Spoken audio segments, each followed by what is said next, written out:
Welcome back to the painting series. Woodley here. We're building our own house, and to save money, we're doing the interior painting. Now I've got the second floor prepped. Let me show you what we've done, and we're going to start priming today. Hopefully get the whole second floor primed with the first coat. Our prep work was dusting off the walls. I used a brush in the corners to get those out and then vacuumed over them, the floors. We masked off our windows, our outlets. As you can see here, our vents all the way around. And everything has been done. That took about a day to do. And we're now going to start here in this back room with painting. So I'm using a Graco X5 Magnum airless sprayer. Just pulled out the quick guide because the last time I used this was this summer. We're using Benjamin Moore Ultra Spec 500. That was what was recommended by our local dealer. I've primed the sprayer and got things ready, and we're going to start here in this room.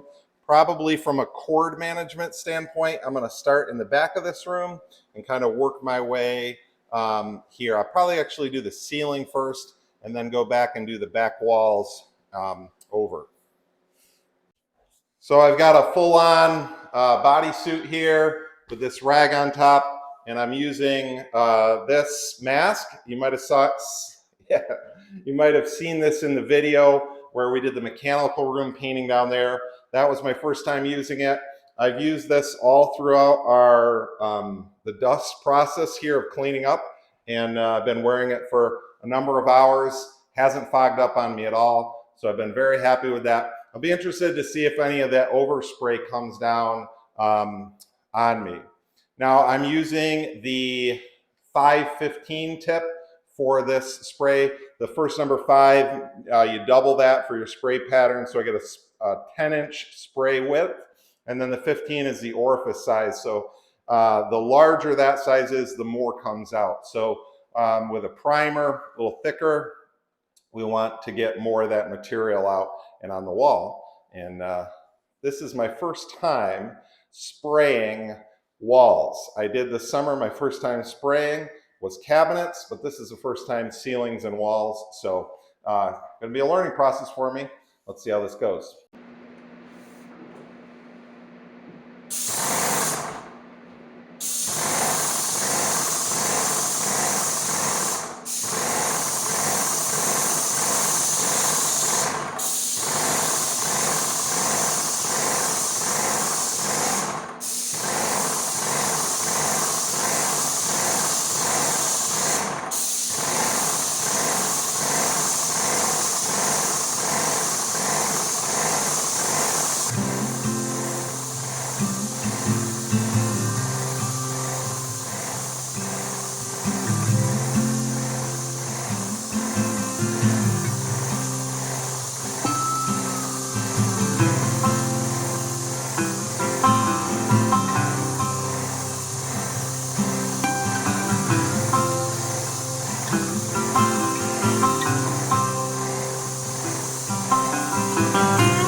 So I'm real happy with the coverage that we've got so far. I'm gonna have to call it a night. I just went through about 13 or 14 gallons of primer and it ran out.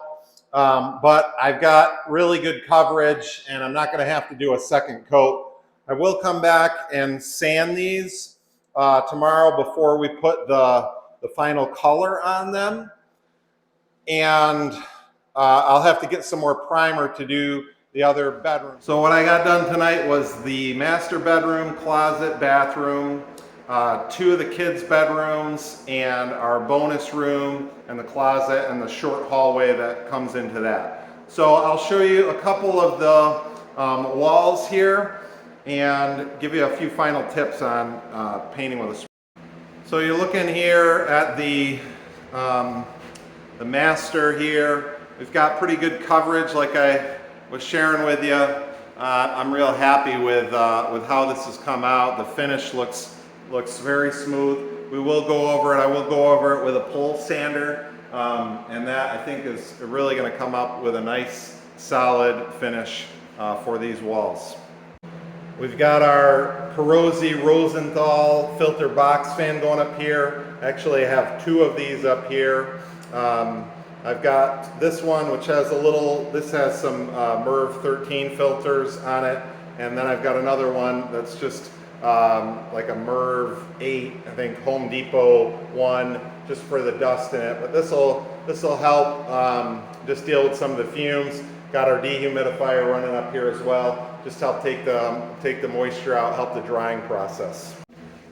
Now, I am not in any way a professional painter in relationship to spray painting. I am a rookie in that. But the things that I've learned and what I was observing tonight with that is, if you think of it with spraying like a dance, when the paint builds up is when you're not moving.